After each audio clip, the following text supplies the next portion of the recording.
Hello and welcome to another episode of the War Report. And you know, I tried to write off this Corona thing. We'll get into that later, but I I really don't want to talk about it, but it just keeps on presenting itself. So I'm gonna put that off as long as possible while we get into some news about our usual introductory topic, Syria.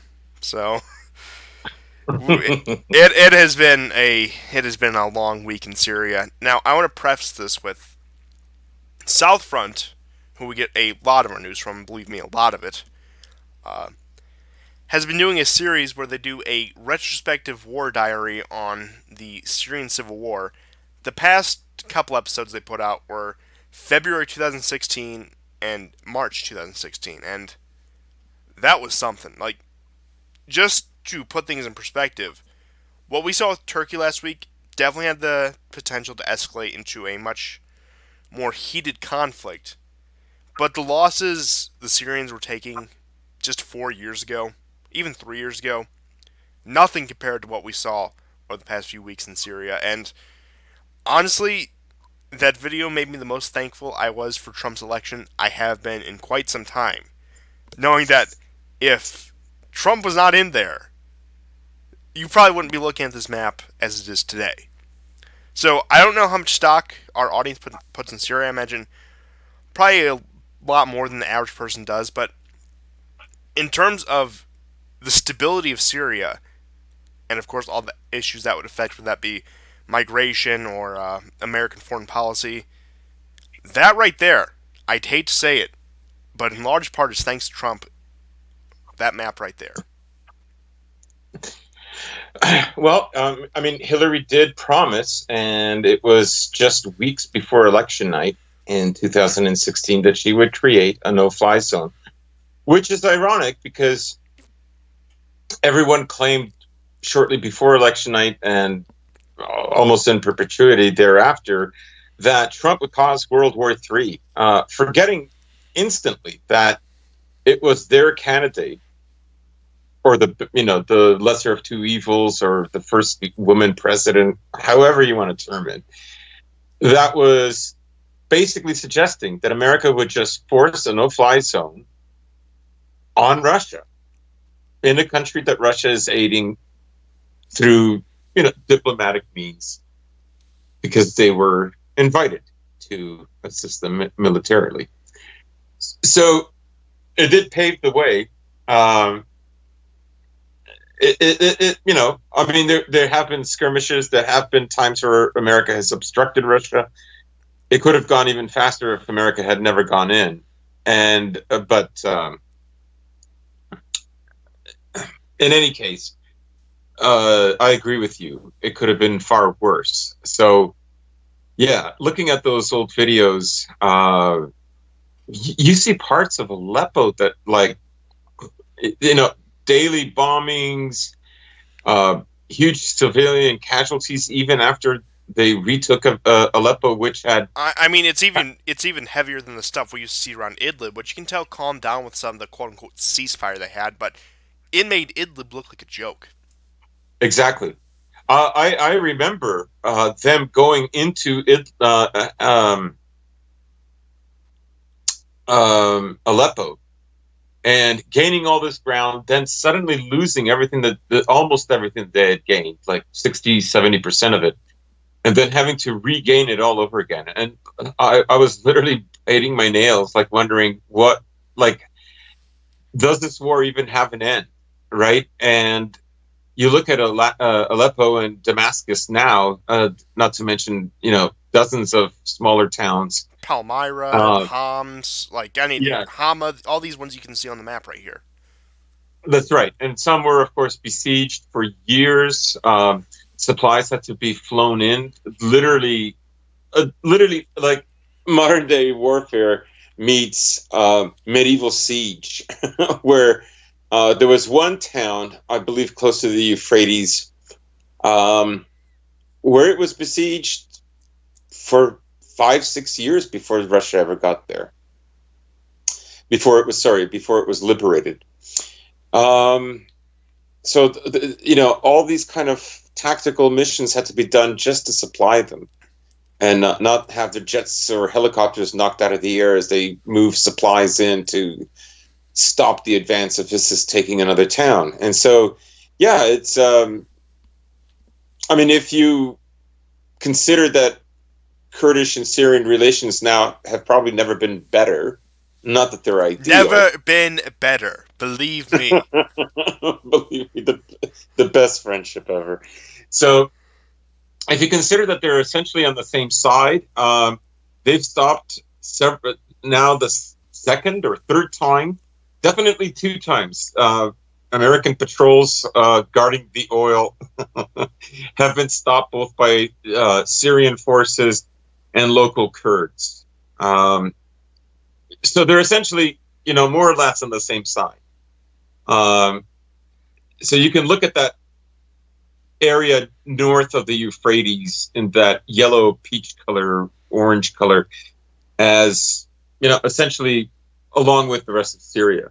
And yeah, especially ever since the so-called U.S. withdrawal back in October, the Kurdish authorities, despite some pushback, has given the Syrian government free range over that territory. Yes, that's right. Like I said, except for these little blue spots, these little blue oil wells, which we're, of course, defending. But even as you said, U.S. patrols have been stymied by Syrian, Russian, and Kurdish forces. Yeah, you can see videos where the Americans have had to turn around. A testament to the symbolic power of the Kurds that America has propagandized for decades. in that, if Americans killed Russians, Americans would applaud. But if they kill a Kurd, then the American public will have problems with that. Trump is ordering our troops to fire on our Kurdish allies. Hitler is using the Kurds against us. So, yeah, I mean, Idlib has been mainly quiet. There has been fighting. The Turkmen jihadists, which are along Highway 4, and who are, they're the Uyghurs, the Chinese Uyghurs. China, please be nice to Uyghurs. They got about 1 million of them in concentration camps, those Uyghurs, as Joe Biden said. Yeah, that's right. So those Uyghurs are one of the strongest holdouts, and they are a Turkic group. They're part of that whole Turkic steppe culture, ranging from the Mediterranean all the way into Siberia. And which reminds me, if I can find it, I'll pull it up, the one I sent you.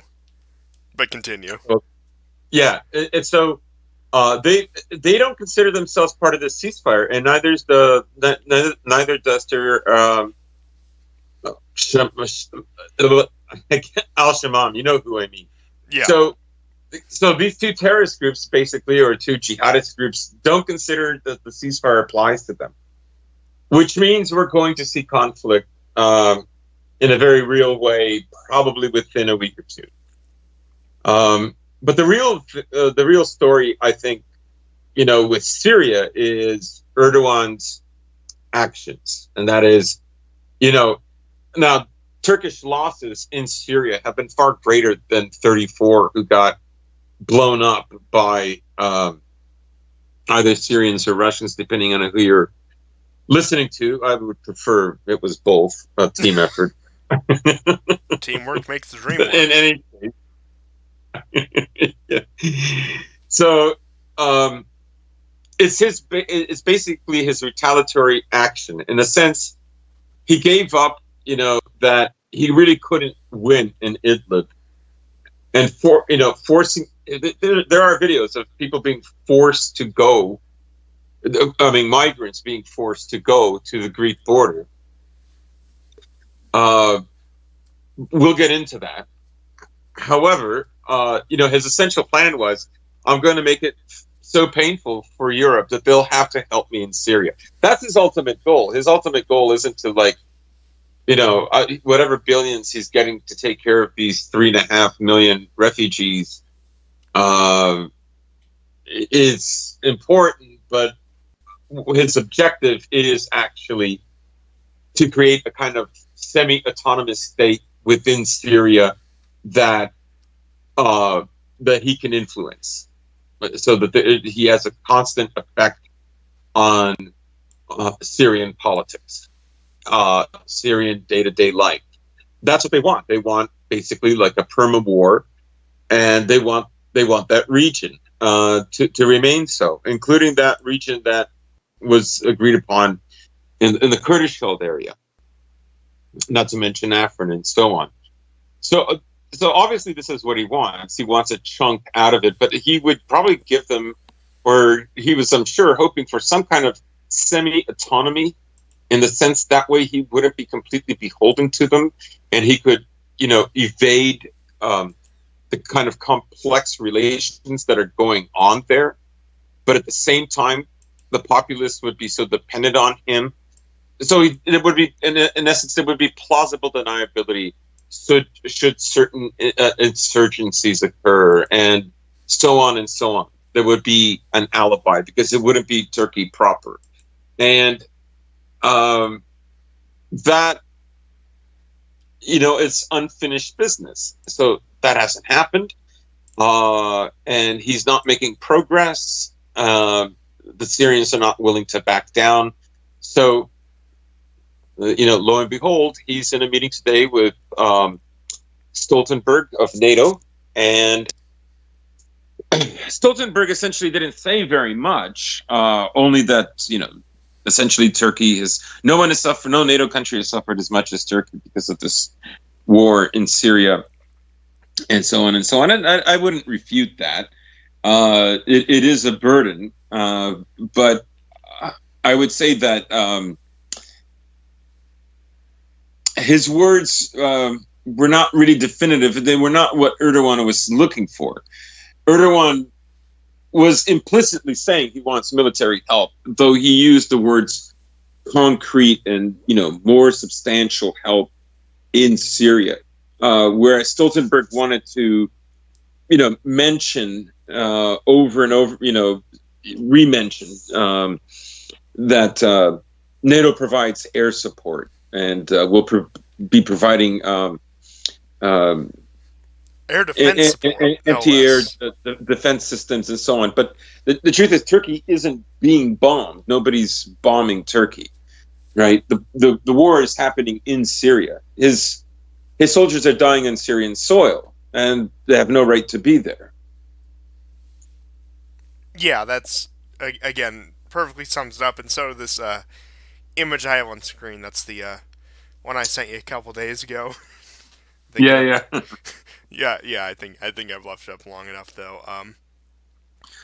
But just so I think that's where we should be, where I think things will be developing is, will NATO act? So far NATO hasn't. NATO has only sent NATO member countries have only sent more patrolmen. I believe Denmark has sent another boat. Serbia, not a NATO member, of course, did send guards into North Macedonia to stem any kind of incursion into Macedonian territory from the Greek border. Lots of guards from various NATO countries, however, are there. Several patrol vessels are there monitoring the situation in the Aegean Sea. So, to me, Stoltenberg isn't convinced to allow for military aid, increased military aid for Turkey in Syria. And I'm just wondering what card does Erdogan have? There's already tens of thousands of refugees and migrants on Greek borders as we speak. Will he increase that? That's I think that's what we have to look for. Yeah, and as we were discussing way earlier, how much you want to bet right now Stoltenberg is just trying to come up with some way to expel Greece from NATO and getting rid of that pesky problem? Because you know as much as anyone else that Stoltenberg and all these top brass, top command at NATO would love nothing more than a Turkish invasion into Syria and solve that problem and to humiliate Russia. But that is just not in the cards right now. Just Yeah. far, far from. And it's mainly because of Greece, because of the complex relationship, which, believe it or not, cannot be smoothed over by a common alliance with a greater power, as we were led to believe for so many years that America just solved all of Europe's ethnic and racial and religious tensions just by having troops there, just by having troops in Germany. That solves the problems in the Balkans and in Anatolia. I would have never, I would have never guessed it, but Just shop dummies. yes, yes, of course. Which we will get into that. But just one last piece on the retrospective look at Syria that we spent the first couple minutes talking about. It is amazing because in the public consciousness, the war in Syria fell off the radar. I would say in early to mid 2018, around the time Trump started to give the "we've defeated ISIS" speeches, and Yeah. nobody had look at what I did. I did what Obama couldn't, even though, yeah, I'm sure Trump was really the leading force in the defeat of ISIS, as we can see on these maps. That all that blue territory on in Syria, just so much of it, just those little specks right there, and that little speck in the Golan Heights, completely wiped out ISIS. Believe it or not, and definitely didn't support them or aid them or root for them in any way. But again, that's getting off on a tangent.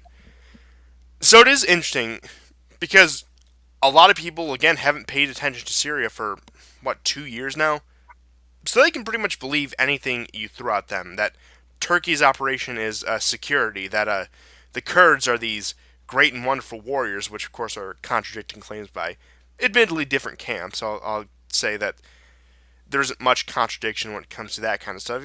There's a little, but not too much. Or Assad is still barrel bombing and gassing and puppies or whatever. It's gotten to the point where people no longer actively pay attention. When you look at actually the poll numbers for intervening against the Syrian government, they were the lowest during the heyday of ISIS because everyone was concerned about this international terrorist organization running rampant across Syria and Iraq. So that's the reason I think we, in a roundabout way, we give so much coverage to Syria because almost nobody does, even in the alternative media. Which, there's a lot of great people who do online content and talk about news and politics and all that kind of stuff. But even they have seemed to drop off the radar with Syria. Which, again, I understand it's a niche topic, but yeah, it's I don't know, just sort of mind-boggling that such a long stretched and bloody war has been forgotten because the international terrorists with the scary black flag have gone away. Yeah, I think that has a lot to do with it. Also, I think the length of the war. The war is in its ninth year. Still quite a bit away from 10 years, but I'm sure it will go to 10 years. Yeah, unless there's some sort of rapt conclusion in Idlib right now. And even then, look at these other blotches you got. You have this blotch of moderate rebels near the Iraqi-Jordanian border. You have the Kurdish situation, which hasn't been sorted out. You still have that Turkish occupation zone in what was formerly Kurdish territory. And not to mention the elephant in the room, all those little blue oil wells. Yeah. So it's a long way from being resolved. So I think the length of the war played a role. I also think, as you say, is this out of the picture more or less? What have you got? You've only got boring old Al Qaeda with a new name. But I just think most viewers in the West can only watch it for so long. I think people were expecting that, if there was going to be a resolution, it should have come quickly. We've already witnessed Iraq and Afghanistan. Things happen quickly in Libya, but the impact is ongoing. There's still a war there, and it's even older than the war that's in Syria. So I think those are some other reasons why people have lost interest with it. I also think that there's maybe it's only semi-conscious, but a feeling that the West or America has conceded giving Russia a certain amount of power within Syria.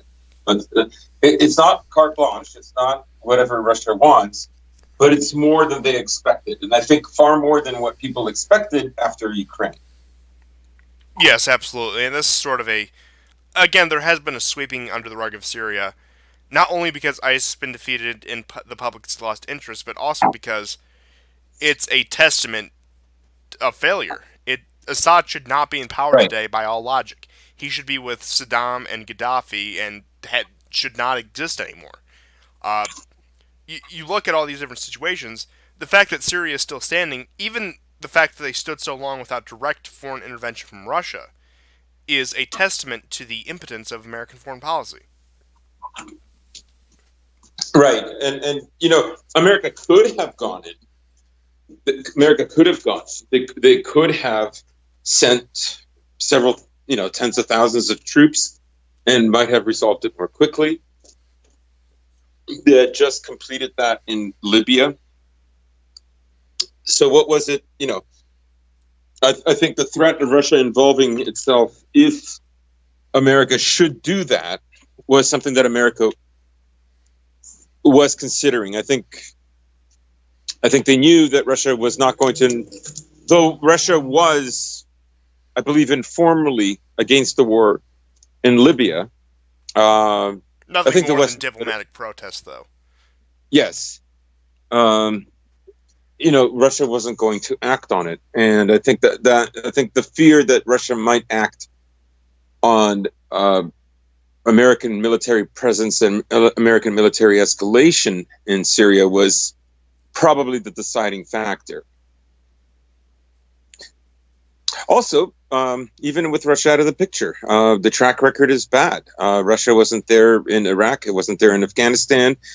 And, there's the feeling that they're going to get bogged down again, immensely unpopular wars. Every presidential election has a candidate running for the presidency that is going to tell you how they're going to bring the troops back. Well, except a gay mayor, but other than that. Oh, yes. We need to be more involved in the situation, okay? This is... They blew up the last bakery in Idlib. They did, and it was the place where they made, cakes for same-sex couples. Oh, so beautiful. I can't believe... That is what... It's only under the moderate rebels that such an establishment of not only business but service to the community would have been, tolerated. And tragic. The Russians and Syrians just had to blow it up. And if only it was for the Kurds and the moderate rebels. I just hope that I don't know what's the big Kurdish town now. I just hope that Al-Hasaka, that's the biggest one I saw there, still has their gay wedding cake shop. But from a strange transition, I did not expect to go on that tangent there. In terms of America taking a bit of a hit foreign policy-wise, let's get into Russia pulling no punches, and with a deal negotiated with Saudi Arabia, or at least semi-negotiated, they have dropped the price of oil to $30 a barrel. Now, keep in mind, the largest oil producers go, the recent king of it, the United States, is at number one, followed by Russia, and then Saudi Arabia, which controls OPEC, and then all the OPEC countries make up the respective other positions in the top 10 and beyond. But Russia has moved with... I've seen conflicting reports that Saudi Arabia was against it, Saudi Arabia was for it, but point being is, Russia, with their vast influence over the oil market, has pretty much said they're going to produce more oil, release more to the market, and that has caused oil to fall to about $30 a barrel from, I believe, it was about 45 before this. And we didn't really see the effects today, at least I didn't, in terms of gas prices. It can take a couple days, because that was announced more morning Eastern time before it really had time to take effect. But yeah, the madman did it. Putin. Yes, it's quite a gamble, and it did play a major role in the stock market. So, opening day today was the worst opening in stock market history. It was the worst in terms of percentage since 2008. Uh, People are speculating that this, short term, this really might have a very bad effect on America's shale gas products. They don't expect, ExxonMobil and Texaco and other big companies to falter because they have huge reserves in case that scenario should arise. However, smaller producers will be definitely affected, but it's having a ripple effect in other sectors of the economy that are dependent on oil, but not necessarily part of the oil industry. A very diverse group of economies. So, And of course, the growing American influence in Europe, the growing energy influence in Europe, I should say. mhm.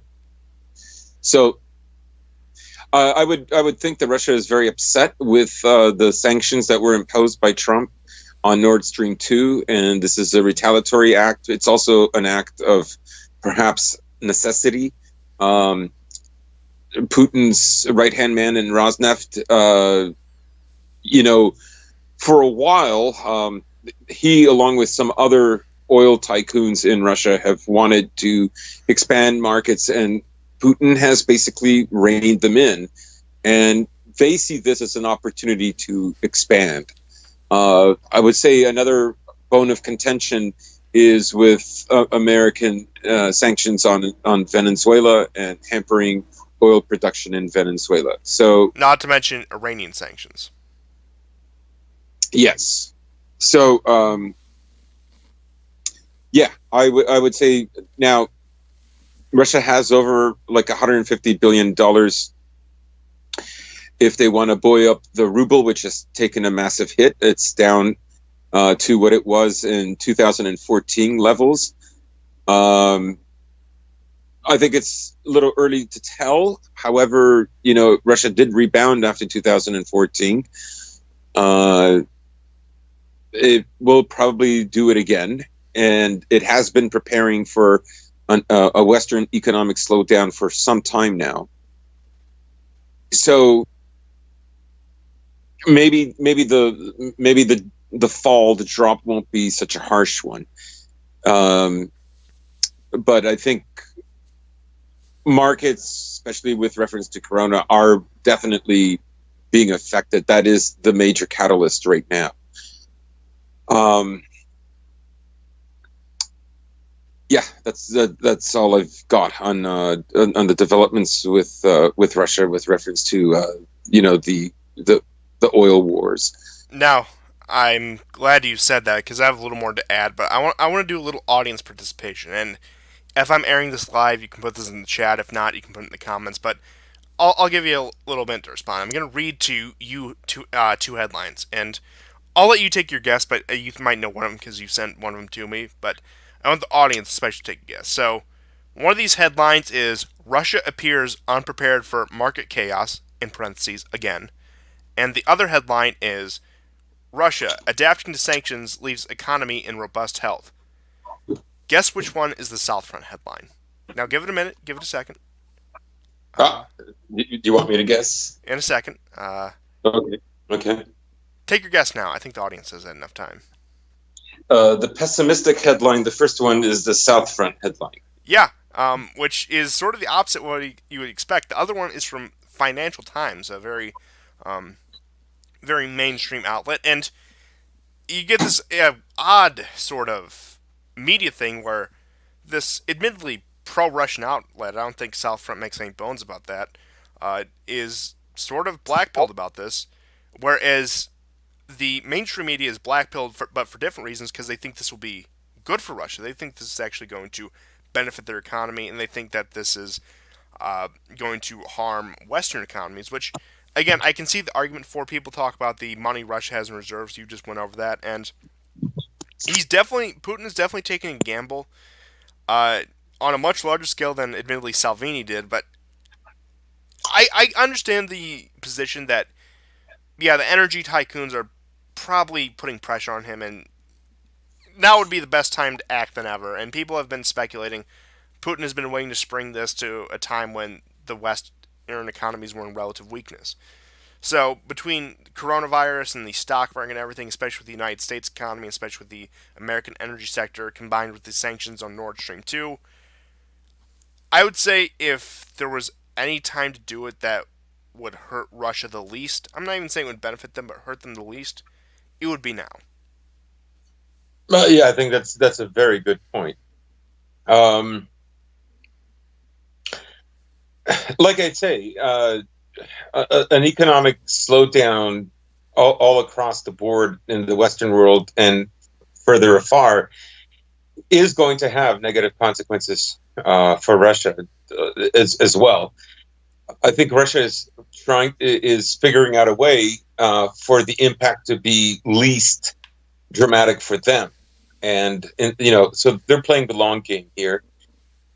Um, you know, I would, maybe the South Front article it isn't as well versed in economies as some of these other Western economic media outlets. Yeah, and South So Front is also known. I don't want to say that they have bad reporting or anything, but they are also known to, I would say, overreact to some things. yeah, perhaps. I can't think of. I mean, possibly. I just can't think of anything right now at the moment. It's something like the 2018 Syria stuff in the lead up to Trump's final action, which was a repeat 2017, which, again, for clarification, I still think Right. was a bad move. And there was some understandable reason to be concerned there, but I think there's been times where they jump on things. But again, their analysis is usually measured, and I agree with you the fact that they're not necessarily in economics publication. Right. Also, Russia right now is not going to counter the fall of the ruble. They're waiting for at least 30 days from today uh, before they re-inject anything into the economy. Um, they did. The government, of course, had a surplus last year, so they have been. I do think they have been preparing for this scenario for some time. But again, how it plays out, how America is going to react, uh, that's still in play right now. I certainly don't know what's next. Uh, I can tell you what I think is next. Mm. You'll get a lot of the establishment conservative media jumping on this, saying Russia's trying to sabotage Trump's reelection prospects by They really want to see, by attacking the American economy. and the Bernie Bros are helping him do it. Yes, of course. But in all seriousness, with the way things have been, I think the Russian government, Putin in particular, realizes between Trump and Biden in particular, it doesn't really matter who's in office. Now, Biden might be easier to outmaneuver because of his senility and his degraded mental state, but that's not to say anything of the deep state or the already established American base of power. I don't think he sees much difference between the two in terms of his global competition with the United States. So, in my opinion, it doesn't really matter, but it is interesting to mull over. Like, maybe, like, of course, it's going to benefit him if the, in some ways, it's going to benefit Russia if the American economy takes a slump. In other ways, it will also bring them down, globalized economy, even with all the sanctions and everything. Mm. But it is interesting. It is interesting to consider that maybe they want to shake things up and get Trump out, and this is probably the best way to do it by going after the one thing he goes on, which is American energy prominence and the economy, which again are intertwined issues. But I don't subscribe to it. But I think out of all the theories about Russia, I'll put it, it's one of the more valid ones. Yeah, I think that's a really excellent point. That Trump's usefulness to Russia might have passed. Sorry, Trump. um, I mean, for one, they have more than a foothold now in Syria. Um, so that has gone their way. That's a certain amount of their mission is already accomplished. That gives America less avenues of action within Syria. Um, of course, America playing the long game and perpetuating this war is going to continue to have issues such as refugees and migrants pouring into Europe, which is going to cause division within NATO.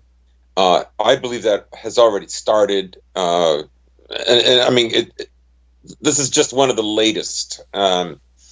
So keeping the fabric of NATO together and not tearing itself apart is going to be a challenge.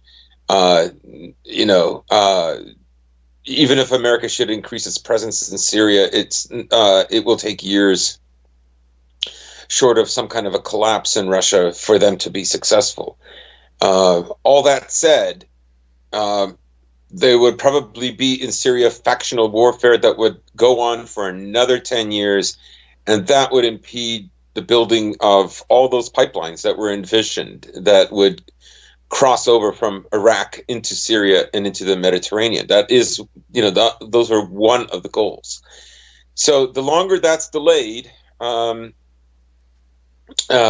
longer an alternative to finding gas for Europe and for Israel um, remains an obstacle, and that gives Russia a hand in Europe to sell its oil and gas. Oh, absolutely. I think that's again the long game here. And as I've seen, an economic downturn, especially in Russia, is not the end of the world. And I think, especially considering the fact you've had this generation that has survived the chaos of the '90s and the collapse of the Soviet Union and the Yeltsin era, I think the Russian people are, and even 2014, the downturn then, I think the Russian people are probably have a bit more mental fortitude when it comes to coping with a recession or uh, having to tighten your belts or having less money to go around. Whereas Mm-hmm. in the West, in the more consumerist economies, not that I would say Russia isn't a consumerist economy, definitely to a much less degree, but I wouldn't say they're completely free of it. It's going to be hit harder, especially with again how modern Western capitalist economies are structured. A recession is going to hurt a lot more, not only in the United States but in places in Western Europe, in Canada, in Australia, even in like Japan, than it is going to in Eastern Europe, particularly Russia.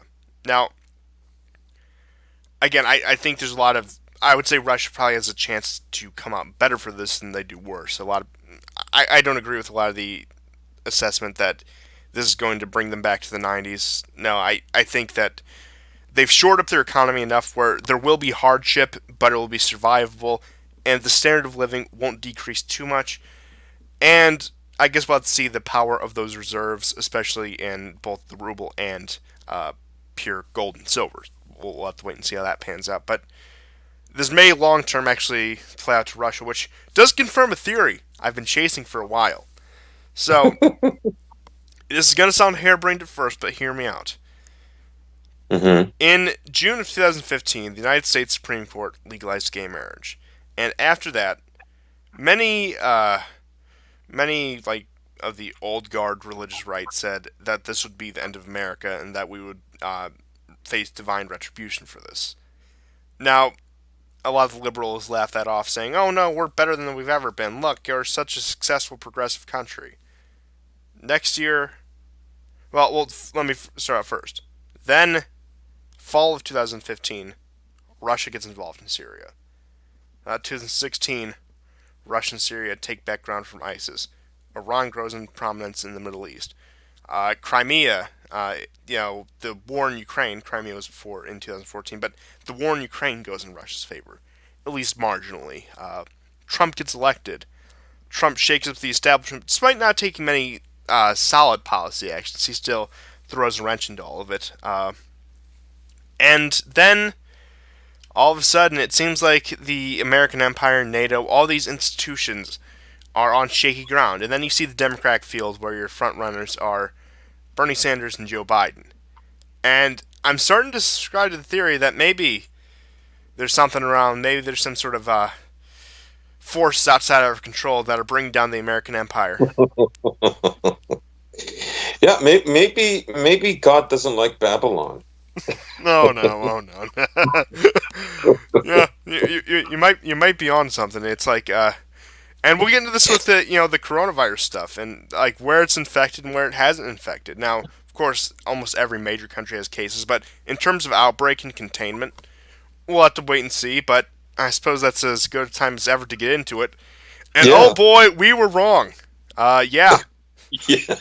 I thought the Don't worst worry, this was going to everybody. be was like, oh yeah, okay, yeah, there's going to be an economic downturn. This might trump the election, but oh boy, now I do this analysis mainly based on the situation in Italy. And let me preface this: this information came to my attention just a couple hours ago. One of the oldest populations in Europe, I think second oldest in average age in terms of retired population, elderly population.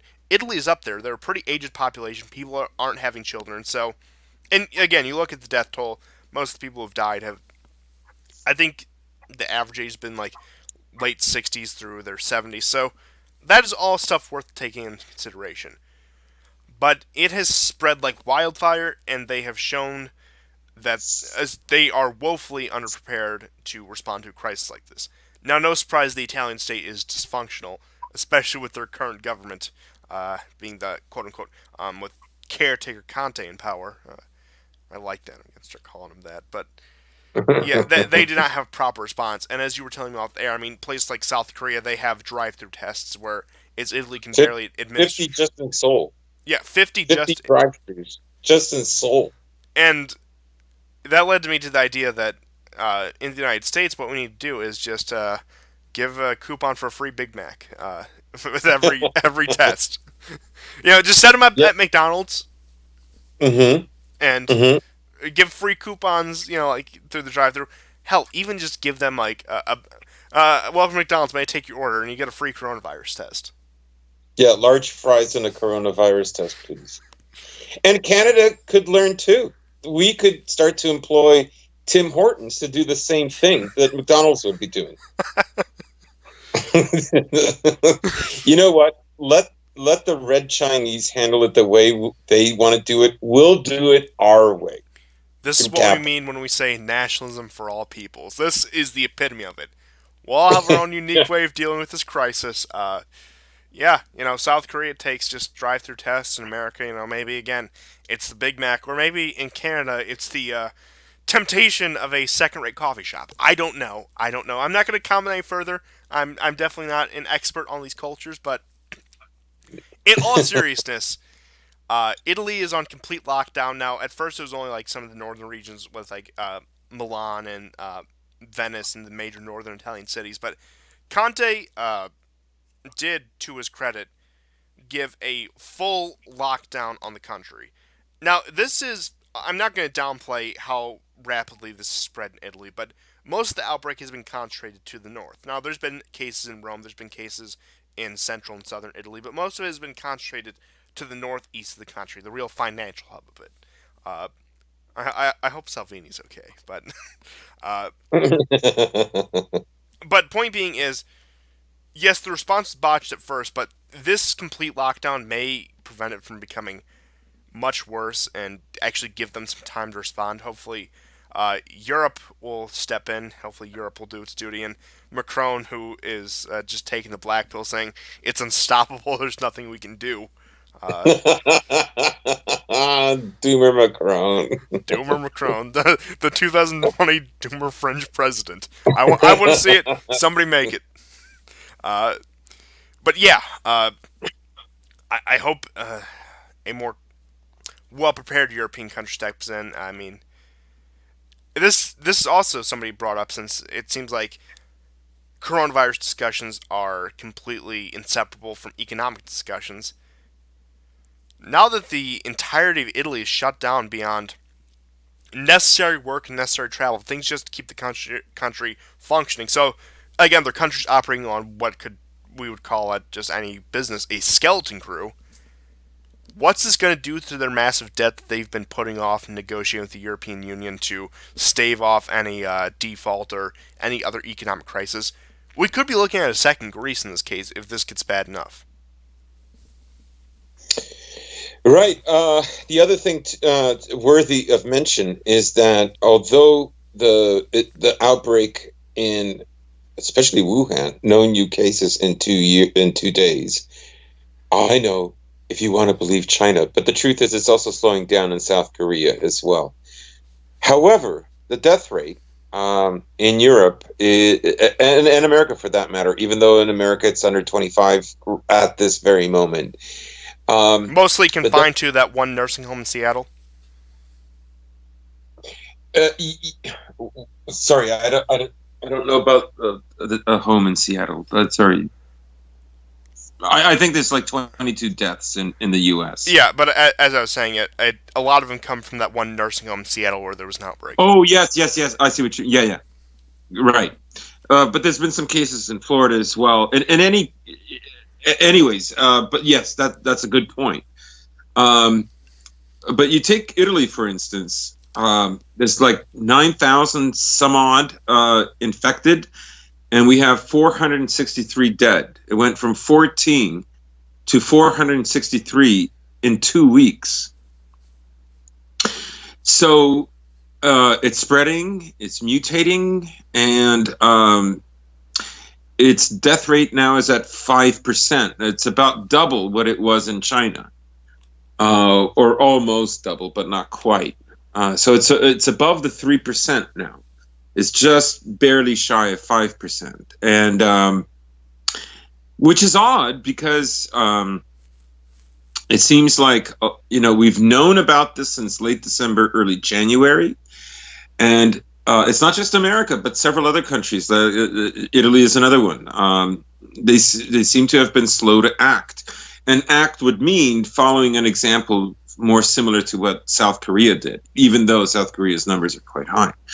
But its proximity and the amount of Chinese tourists that it takes in is far greater than a lot of European countries. Which one of the strangest things, one of the strangest I would say coincidence out of all of this is Italy was one of the first countries to suspend flights to and from China.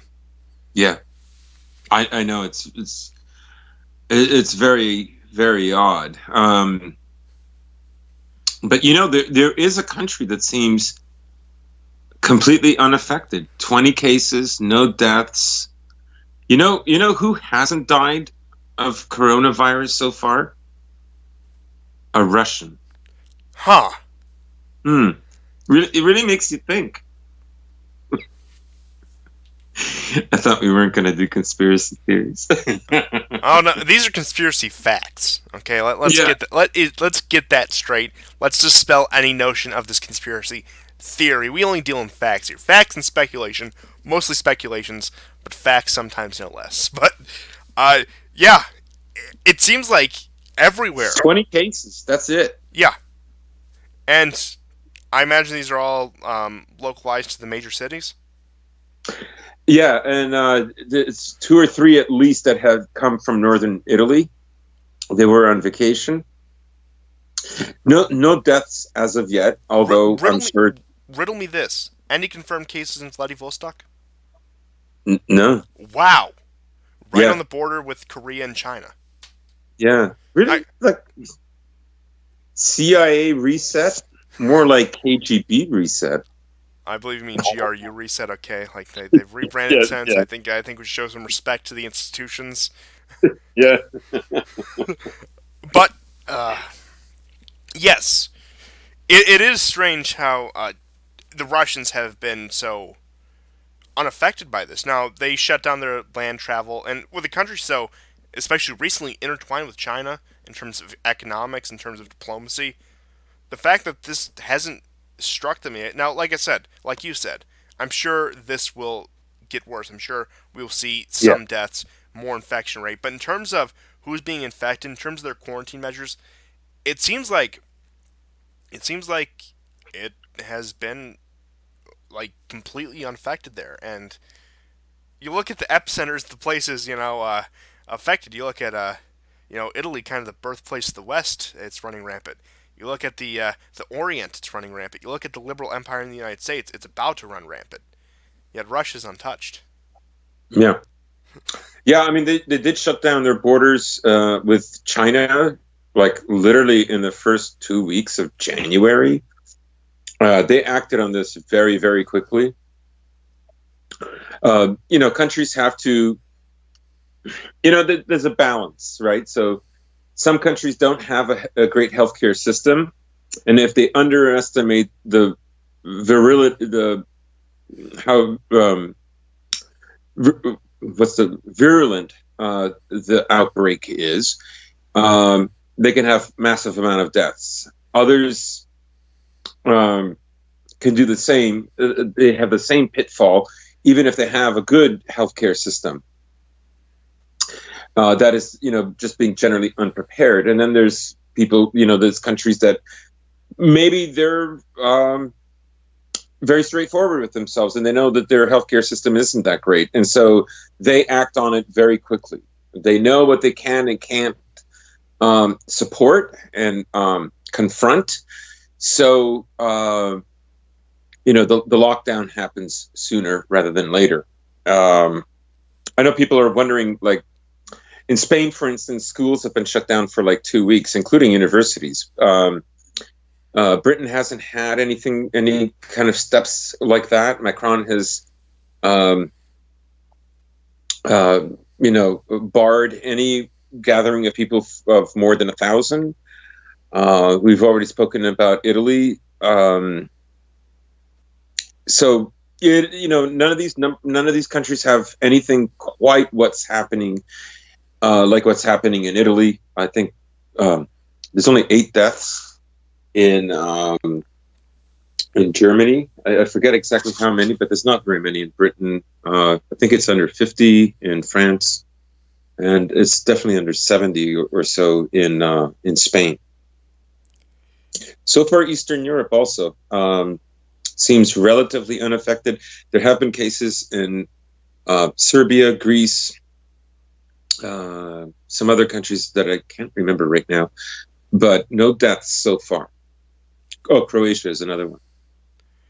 It is interesting looking at the Italian case in particular. They are probably the closest thing a first world country can get to a dysfunctional state, and I'd say the United States isn't much better in that regard. Which that's my lead into this, but I suppose there's not much point in the lead in. But okay, you get my point. But the fact that the Italian government is so dysfunctional, so corrupt, and so inefficient, I think probably plays a big part in the fact that this disease has spread as far as it has in that country so far. Now, if only they had someone who could make the trains run time and make the quarantines run time as well, we might be on something there. But uh, yeah, in all seriousness, like I said, I don't doubt the fact that this isn't just the flu. This isn't some minor outbreak. This is something definitely to be concerned about as we see day by day, week by week. But I do think combined with how dysfunctional the Italian state is and the large amount of advanced stage population, I guess we'll call them, plays into that. And the United States again suffers from both those problems, so I'm not eager for the for the response here, especially with Trump trying to fight the virus with with interest rate drops and tax cuts. Yeah, yeah. This could be quite disastrous for him. He hasn't dealt with this in a very serious way.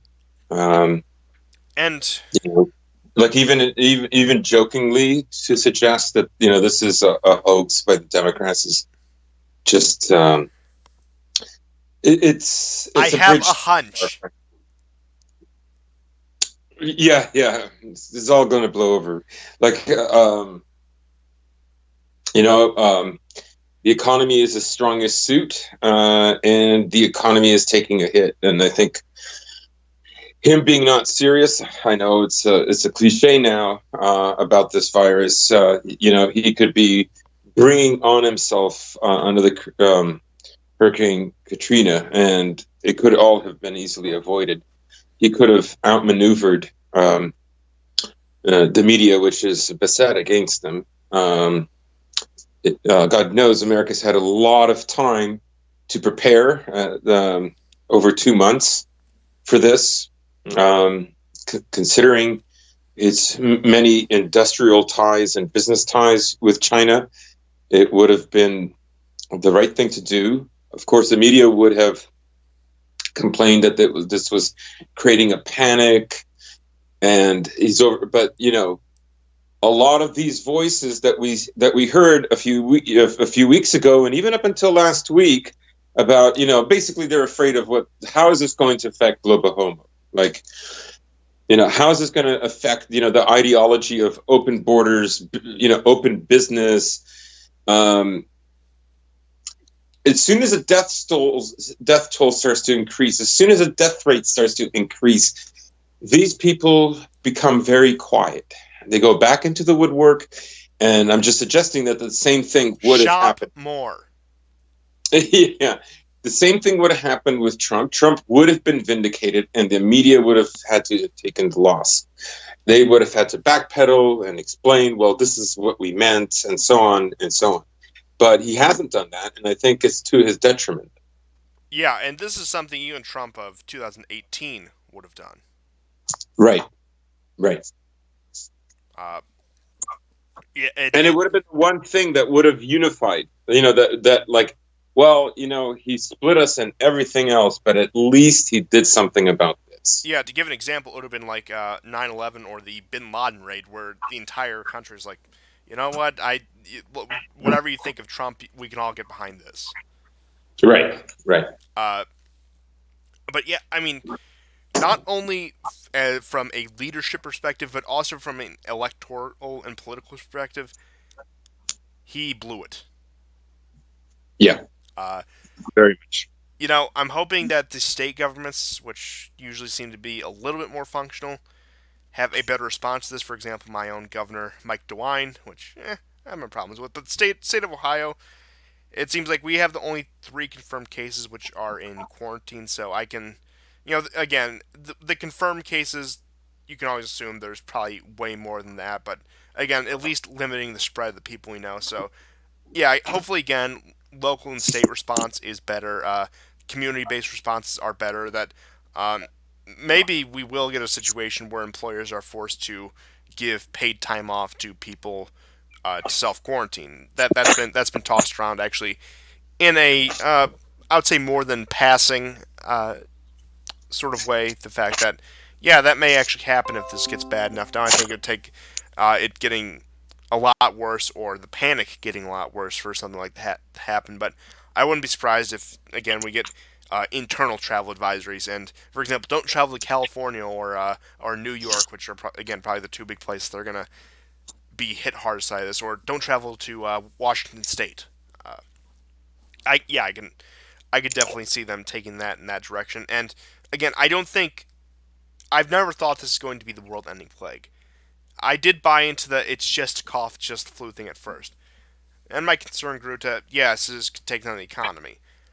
I think we're looking at something, I wouldn't even say Spanish flu yet. Again, I'm waiting to be proven wrong with that with the way my predictions have been going on this. But this has the potential to get quite the body count. Now, I think what we've seen, especially in Italy and a lot of places in the world, a lot of that will come from the elderly and the immunocompromised. But considering, again, how large the boomer population is in the United States, which would be the group hit hardest by this, and again, the health conditions of the American population, whether that be things like heart disease or obesity, this could do quite a number just because of our poor health and aged population as it is.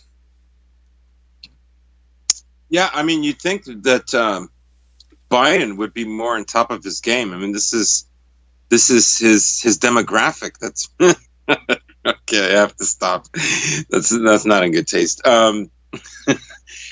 But then there's also, I think, the issue with the states about how each state has a different healthcare system and varying abilities to counteract this. Right, so coordination might be difficult. But yeah, Trump has to do more in all this. If he eats his words and he acts on it, I think, he'll to some degree save face. But Trump actually has the opportunity for a double whammy here. he needs to find somebody in his administration he's been feuding with that he can reasonably place the blame on and throw them Mm, out and then say, I was concerned all along, but so and so talked me down on this. The Secretary of Health talked me down on this, and he has to go, and that's how I replaced him with one of these good conservative figures who will help me fight this outbreak. So he could very easily do something about this while deflecting the blame away from himself. Right, right. At the moment, though, Just shop there's more and take out another loan. yeah. So yeah, I mean, the reserve already lowered the interest rate by 0.5%. It's expected next week they'll take off another quarter. It'll be hovering around 0% as a kind of preemptive measure, the kind that we saw following the 2007-2008 crash, I guess. So it'll be interesting to see, and of course that's not good. Having 0% interest is not like overall. You don't want. It might be profitable for some companies to survive, some companies to get a leg up, but Oh, we said we were ultimately, against usury. We didn't mean this. I was thinking the exact same thing. If I was a capitalist, this is why I would be concerned. Yes, it is. It's wild, and again, the projections show it'll only get worse. Now, uh, I'm just waiting for the daily quarantine episode since I can't remember whether we mentioned on the show already. But if under the condition that only both of us are quarantined, we will do the show daily, and we will do all the little meticulous details, the things that I cut out of our show. We will put into this. Yeah, for you guys. And you will get a day. So you know what? In order to help you survive the quarantine, in order to help you cope and not go insane, number one, stock up on your essential goods, on your non-perishable foods, on your toiletries. Do not forget your toiletries. People forget about those. Do you really want to go through the apocalypse through the quarantine in such an unsanitary fashion? Don't you think that's going to get a little grimy, a little uncomfortable? I know some of you, statistically, one of you probably hasn't showered in like a week, which, you know what, I ain't going to tell you how to live your life, but still, for the most of you, stock up on your water, on your ammo, of course, in compliance with state and federal laws. I'm not here to advocate any breaking of state or federal laws, or even local laws. I would never do such a thing. I'm a law-abiding citizen. I respect authority and the United States government, and of course the other localities. But the other way, just the basic prepping stuff, you're going to need some entertainment, which is why we're going to be here. But no, I'm serious. If my life plans get derailed by the coronavirus and I am quarantined to the home, I will dedicate all of my free time to not only this show but this channel. I will revive this channel as the one silver lining of the coronavirus. But getting back on topic, yeah, like I said, I think just because of the inefficient state apparatuses, Italy and the United States and Iran, which is more so due to the sanctions, will be the hardest hit by all of these. Yeah. I mean, despite Doomer Macron, I don't. I mean, if Italy was a model for Europe, then we would be in trouble. If Italy was the average for Europe, what we saw, if we saw what's happening there in Germany, in France, in the UK, and even Eastern Europe, we would be in trouble. We would probably be at doomsday level then. But so far, the way it looks like the massive outbreaks have been in Europe have been confined to the Italian peninsula, for whatever reason. Again, I think that goes down mostly to inefficient state apparatuses and being woefully underprepared to manage this crisis. Now, I think this would be similar in countries like Greece if there was a significant outbreak there. But even Spain has managed this better, and Spain is also known for its dysfunction. But yeah, it's gonna get worse. I would advocate be prepared not only for this, but any scenario, anything that you need to find yourself living off the supply chain. And yeah, I don't agree with the assessment that some say, just closed out, that Trump is almost guaranteed to lose over this. Like we said, there's a few things he can do to turn this around. He can eat his words. He can throw someone under the bus and take quote unquote draconian actions to prevent the spread, shut down travel, whatever. Get more tests, put more funding into the proper emergency response services to this. But again, also the big thing is, who do you trust more to manage a crisis like this? Trump, who sort of waves it off and says shop more, or Biden, who is going to start thinking, who's going to start calling it the SARS or the swine flu. Yeah. I can almost guarantee you we'll see at a Biden rally or a speech or a debate at some point where he starts referring to the coronavirus as all these different previous outbreaks. We got to do something about swine flu. We got to do something about MERS, about Ebola. Now that would be entertaining in a way. Something as heavy as this can be entertaining. Yeah.